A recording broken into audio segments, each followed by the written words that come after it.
Today's story is about a young man we'll call Zishai. Zishai is from Yuxi, Yunnan. The events we're about to recount took place in Yuxi and are based on Zishai's personal experience when he was just over 3 years old. He has almost no memory of it. It was his parents and other family members who later told him the details, which are truly terrifying. When Zishai was just over 3, his great-grandmother passed away.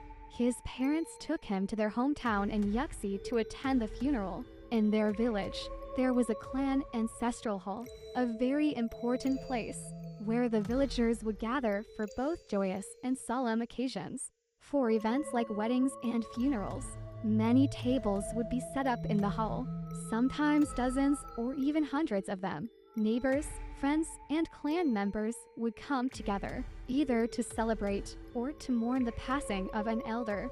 Since this happened when Zishai was so young, he barely remembers his great-grandmother, only recalling that she had bound feet and was very old. His parents later told him that she had a high status in the village and used to make clothes and shoes for the younger generations by hand. All the clothes and shoes Zishai wore when he was little were made by her. At that time, their family was truly a 4-generation household with a large and prosperous family, which was the envy of their neighbors. As the children grew up and started to work in different places, the family members were scattered. However, when the great-grandmother passed away, everyone returned for the funeral.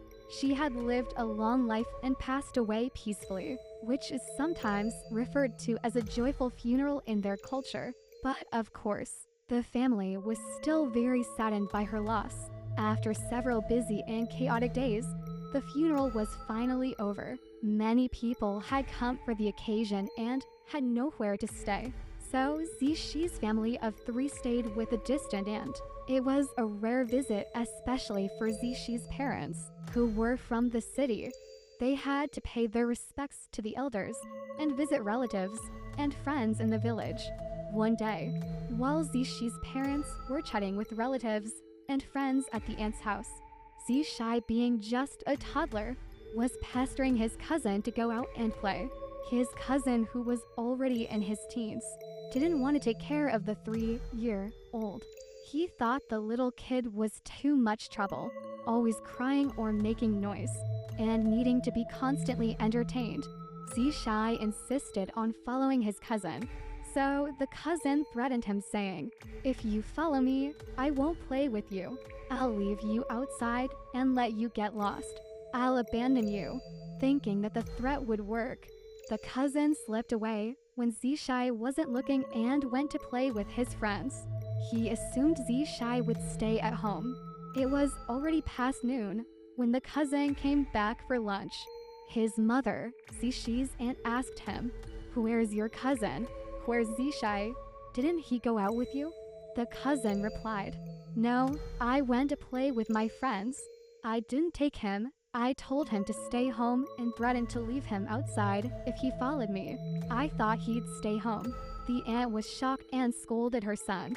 "What do you mean stay home? He followed you out as soon as you left. Why didn't you take care of him?" The cousin was confused and said he hadn't seen Zishai since they were playing marbles in the open space near the house. The open space was a common play area for the village children and was not far from the aunt's home. Hearing this, the aunt panicked. She immediately informed Zishai's parents that the child had gone out alone and hadn't returned. The parents were frantic and rushed out to search for their son. The aunt also called on the neighbors to help find the missing child. In their village, everyone helped each other in times of need. Soon the whole village was mobilized. People searched everywhere, inside the village, outside in empty lots, and orchards.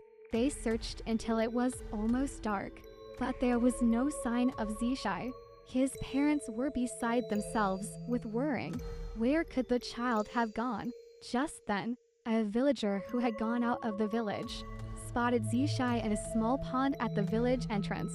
He shouted, "We found him! We found him!" The parents, hearing the news, rushed over and were horrified at the sight.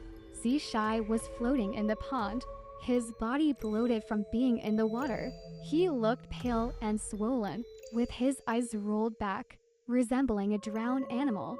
When the parents saw their child, they immediately pulled him out of the water and rushed him to the hospital. Upon arrival at the hospital, the medical staff issued a critical condition notice for the child. Zishai later heard from his parents that the hospital initially refused to admit him, fearing that if the child died, the family might cause a scene. However, several village elders, including the village chief, came to speak with the hospital leadership, pleading and assuring them of the family's cooperation. Zishi's parents also guaranteed that no matter the outcome, it would not be the hospital's fault, and requested that the hospital do everything possible to treat their son. Only then did the hospital agree to admit the child and begin treatment. During those anxious days, Zishi's parents, along with his aunt and other elders, stayed by his side at the hospital. The family had only this one child, and the fact that he had suffered such a severe accident due to a moment was devastating. Zishi's parents were heartbroken, crying every day. His aunt was also extremely upset, feeling responsible for not keeping a closer eye on Zishai and filled with regret. The hospital employed every available medical means, but the child showed no signs of improvement.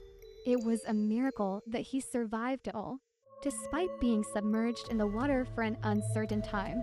His skin had turned pale from the water, and having received several critical condition notices, he still had a heartbeat. The pond at the village entrance where Zishai was found was a place where many villagers, including adults, would go to get water for watering flowers and vegetables. However, over the years, several children had drowned there. While no adults had ever had an accident, there was a local belief that something in the water specifically targeted children, pulling them into the pond. As a result, the villagers strictly forbade their children from playing near the pond.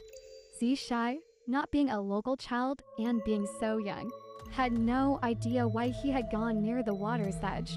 He had no recollection of how he had fallen into the pond. It was said that the village had consulted a feng shui master in the past. The master had warned that the water in the pond was connected to a lake in the Yuxi area and advised the villagers to be extra cautious. Around Changming Festival, July 15th and October 1st, as those were the times when accidents were more likely to occur. Adults were generally safe, but children and the elderly were advised to stay away from the water during those periods. With Zishi's condition not improving in the hospital, and his parents and relatives anxiously watching over him, someone mentioned the local belief about the pond. Desperate for any help, Zishi's parents decided to seek out a feng shui master.